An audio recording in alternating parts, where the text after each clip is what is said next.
Joining us on Air Sports News, it is Daniel Jones, the British Open and National Paramotor Champion. How are you doing, Dad? I'm great, thanks. Yeah, nice to be on the show. Thanks for joining us. Tell me about the flag behind you. Is that tell me what the history is with that one? Yeah, so the British flag behind me is one I took to the Worlds earlier this year. We got it signed by like all the competitors. It was my first international championship, so a bit of a memory, and got a bit of a collection going on behind me as well. Fantastic! Your first international championships. That's quite an achievement, isn't it?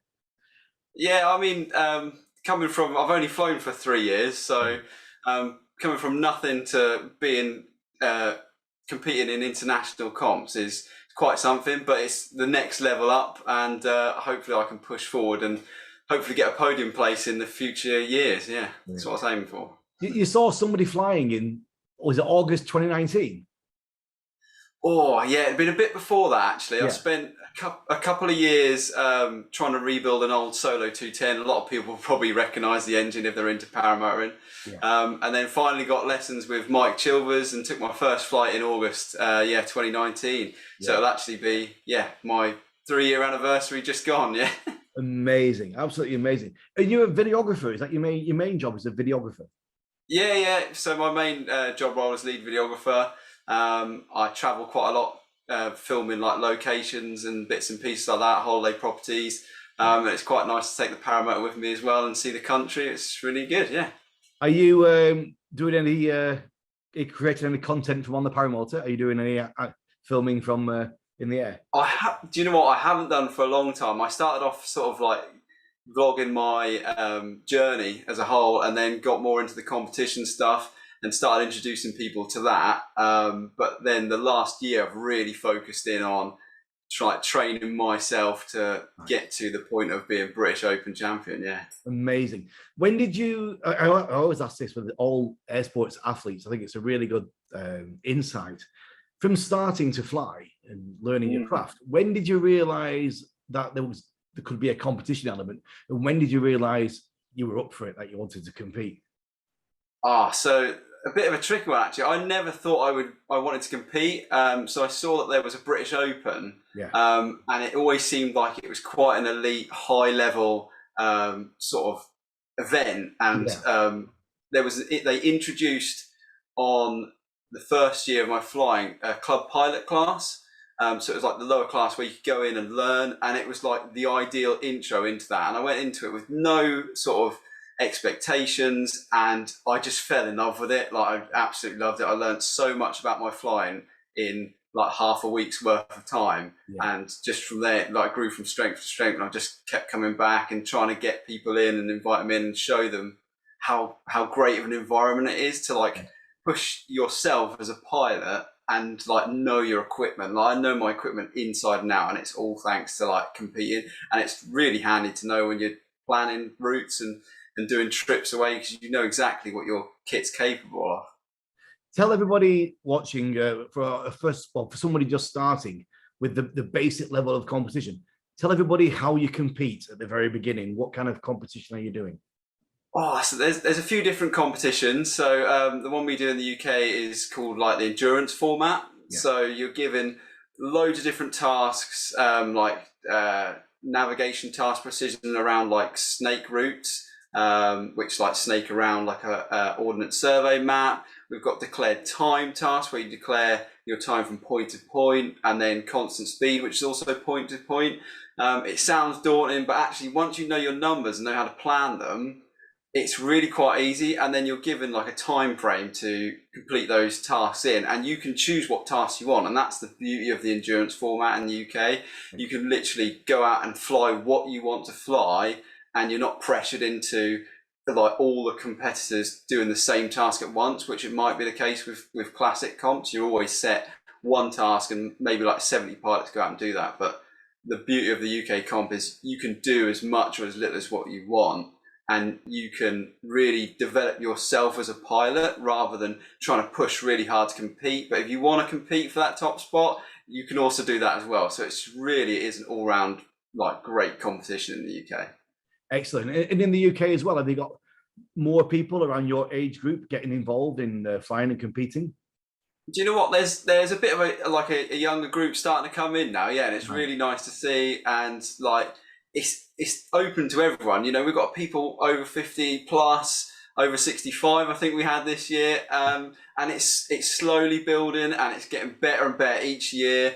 And like the scoring is so quick as well. We had our scores out sort of once we landed in the morning. It was in the afternoon we had them, so we could see at every point of the stage where we were in the scoreboard. So it was really, really like really well done, and it's getting bigger and bigger, and it's getting better every year. I love it. I'm so addicted Excellent. to it. Are you?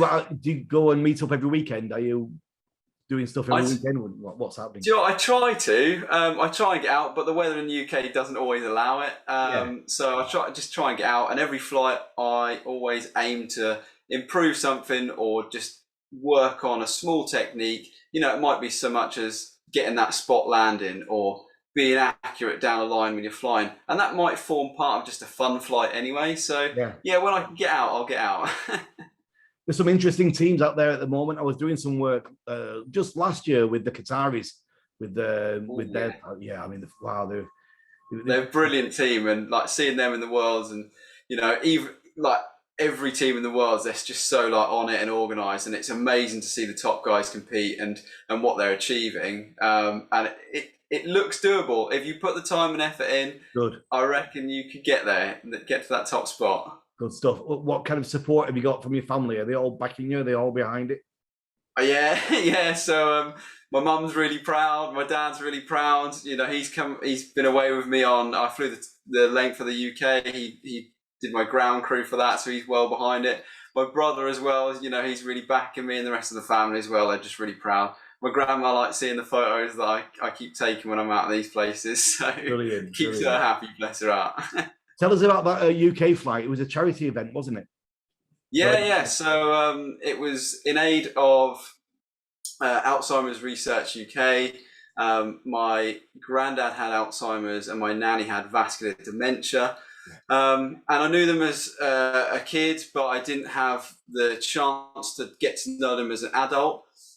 So bless their hearts, you know, they passed away in a care home, and it was really horrible towards the end. And it's something you just wouldn't wish on even your worst enemy. So in their honour, flew the length of the country. It was my dad's parents, so he followed me in my van, and we raised just under £15,000 in the end with gift aid. So it was, yeah, I feel like I've done my bit, but yeah, it was in their memory, bless their hearts, and they're with me whenever I go flying. So Excellent. Nice yeah. one. Nice one. So tell us about the van you're using. I mean, it's always interesting in air sports what vehicles we have to use to get backwards and forwards to events. Some people have the big flash motorhomes. Some people make a little van. What have you got going on?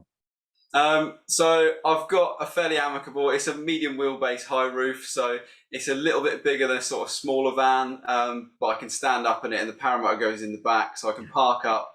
Paramotor comes straight out and straight on my back, and then we can go flying as quickly as possible. And that's the goal, with it also being safe. There's no need to rush and stuff. But Yeah. the beauty of paramotoring is you can get them into small cars, like really tiny. They are literally probably one of the most compact aircraft, and that's what makes them so beautiful. Yeah. Yeah. And how's the regulations with where you can fly and where you can't fly? Can you just go anywhere, or how does it work? Well, it's kind of like general aviation in the UK. So you've obviously got to adhere to the flying orders. So you can't go into like class sort of A to C sort of airspace. Yeah. Class D you can with permission if you've got a radio telephony license and got permission from air traffic control. But there's a lot of class G out there, so there's a lot of open airspace, and you have to stay 500 feet away from any sort of personal vehicle, and then when you're over settlements, 1,000 feet above the highest object. But yeah, it's fairly free sport. You know, go out into the countryside and you've got free reign, really. Yeah. And tell us about the equipment. What are you flying? What have you got? Yeah, so I'm flying a Bulldog with the Videographer Atom 80 on the back. Really economical motor. It's very light as well, so absolutely loving that for the competition stuff where you've got to fly a long time. And then I've got a Nucleon WRC 27 meter, and once again a really efficient wing. Big wing for me, but it's a really nice compromise. I can get the full performance out of that wing from really slow to really fast. So yeah, it works out well. All right. And what's coming up for the rest of the summer for you, Dan? What have we got lined up? Oh, I've got a lot of test flying to do. I'm looking for my next glider. You know, the WRC has done me proud this year, and it's held its own against some of the newer stuff. There's a slight edge in equipment that I can gain now by having something a little bit different.